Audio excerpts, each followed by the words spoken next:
बोला बोला शंकर भगवान की। म्यूजिक बाय निसार।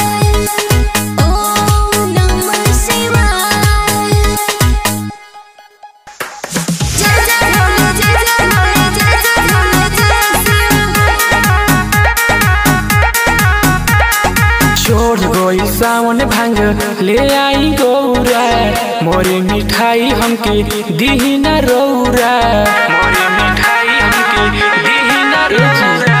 छोड़ गई सावन भांग ले आई गौरा, मोरे मिठाई हमके दीही ना रौरा। फेवरेट हो गांजा हमारी चाही ना जी।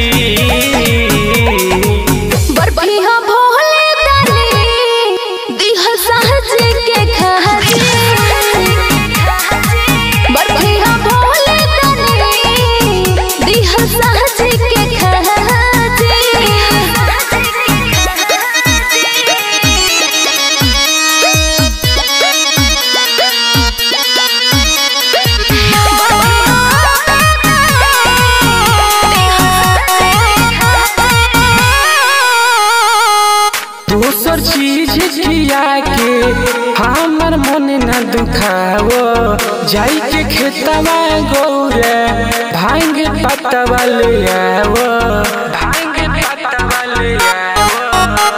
ए राजा जी थोहे दा करला दूध दही मलाई जी, रोज खाई में तो बॉडी बन जाई जी। हमरा ना भावे गणेश के मम्मी,